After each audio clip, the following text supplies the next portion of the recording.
మౌనం బంగారం అనే కథ ఈరోజు మనం చదవబోయే కథ. ఇద్దరు నేత పనివారి గురించి. ఒకరు అతిగా మాట్లాడుతూ ఆవేశంగా స్పందిస్తారు. మరొకరు మౌనంగా గమనిస్తూ ఉంటారు. వారి జీవితంలోకి వచ్చిన ఒక పెద్ద సవాలును ఎవరు ఎలా ఎదుర్కొన్నారో ఈ కథ వివరిస్తుంది. పూర్వం కాంచీపురం అనే ప్రఖ్యాత నేత గ్రామంలో రవి మరియు గోపాల్ అనే ఇద్దరు ప్రతిభావంతులైన నేత కార్మికులు ఉండేవారు. ఇద్దరూ అద్భుతమైన చీరలను నేయగలరు, కానీ వారి స్వభావాలు పూర్తిగా భిన్నం. రవి యువకుడు, చాలా చురుకైనవాడు, కానీ అతనిలో కొంచెం గర్వం, చాలా తొందరపాటు ఉన్నాయి. అతను ఎప్పుడూ తన నైపుణ్యం గురించి గొప్పలు చెప్పుకునేవాడు. నేను నేసినంత వేగంగా ఈ గ్రామంలో ఎవరూ నేయలేరు, నా డిజైన్లు అద్భుతం అని అరుస్తూ ఉండేవాడు. అతను ప్రతిదానికి వెంటనే స్పందించేవాడు. మరోవైపు గోపాల్ వయసులో పెద్దవాడు, ప్రశాంతమైనవాడు. అతను చాలా తక్కువగా మాట్లాడేవాడు. అతను తన పనిని మౌనంగా, ధ్యానంలా చేసేవాడు. రవి తనని హేళన చేసినా గోపాల్ నవ్వి తన పని తాను చేసుకుపోయేవాడు. అతని మౌనం రవికి మరింత చిరాకు తెప్పించేది. ఈ ముసలాయనకు ఏమీ రాదు, అందుకే మౌనంగా ఉంటాడు అని అనుకునేవాడు.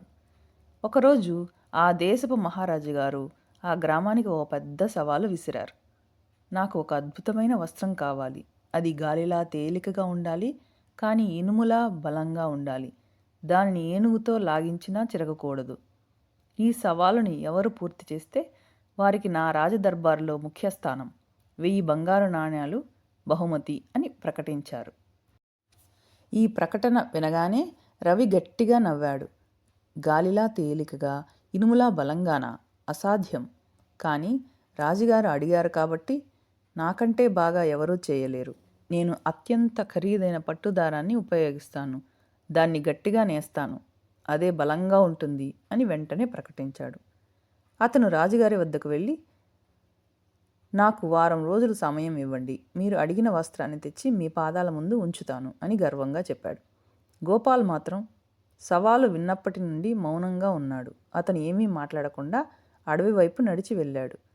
రవి చూశారా, ముసలాయన భయపడిపోయాడు అని హేళన చేశాడు.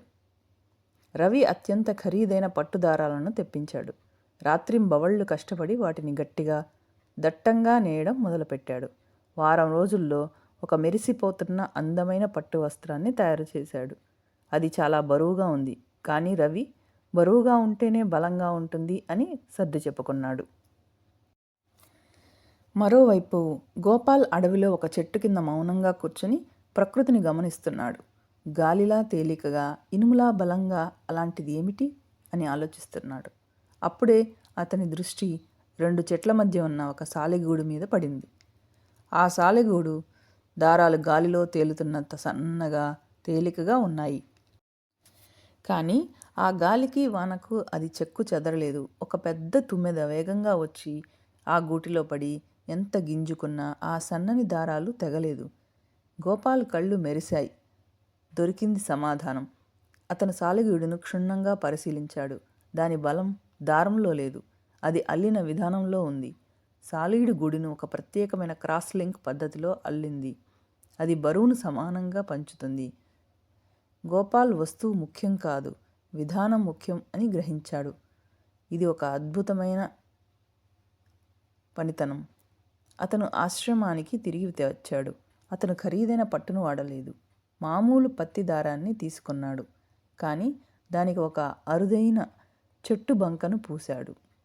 ఆ తర్వాత అతను సాలెగూడు నమూనాను గుర్తు చేసుకుంటూ ఆ దారాలను ఒకదానితో ఒకటి ముడివేస్తూ ఎంతో ఓపికగా, మౌనంగా నేయడం ప్రారంభించాడు.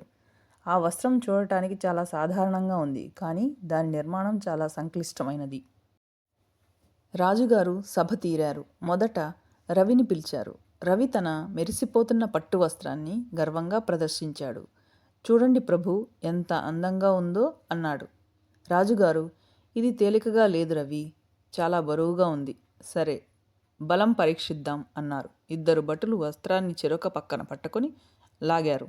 పట్టుమని ఆ పట్టు వస్త్రం 2గా చిరిగిపోయింది. రవి ముఖం పాలిపోయింది. తర్వాత గోపాల్ను పిలిచారు. అతను ఒక సాధారణ పత్తి వస్త్రాన్ని తెచ్చి రాజుగారి ముందు పెట్టాడు. రాజుగారు ఆ వస్త్రాన్ని చేతిలోకి తీసుకున్నారు. అది గాలిలా తేలికగా ఉంది. సరే, బలం పరీక్షిద్దాం అన్నారు. 2 భటులు దాన్ని లాగారు. అది చిరగలేదు. ఇంకా గట్టిగా అన్నారు రాజు. 4 భటులు కలిసి లాగారు. ఆ వస్త్రం సాగింది, కానీ చిరగలేదు. రాజుగారికి ఆశ్చర్యం వేసింది. ఒక ఏనుగును తీసుకురండి అని ఆదేశించారు. ఏనుగుకు ఆ వస్త్రాన్ని కట్టి లాగించినా అది చిరగలేదు. సభ మొత్తం ఆశ్చర్యంతో చప్పట్లు కొట్టింది. రాజుగారు గోపాల్ను అభినందించి, గోపాల్, ఏమిటి దీని రహస్యం అని అడిగారు. గోపాల్ వినయంగా ఇలా సమాధానం చెప్పాడు. ప్రభు, రవి మీ సవాలు విన్నాడు, అందుకే ఆవేశంగా స్పందించాడు. నేను మీ సవాలును గమనించాను, అందుకే మౌనంగా ఆలోచించాను. రవి తన బలాన్ని ఖరీదైన పట్టుదారంలో చూశాడు. నేను బలాన్ని ఒక సాలీడు గూడు యొక్క నిర్మాణంలో చూశాను. సమాధానం ఎప్పుడూ మన చుట్టూనే ఉంటుంది, కానీ దానిని చూడటానికి మనకు మౌనం, ఓపిక కావాలి. మౌనం బంగారం లాంటిది.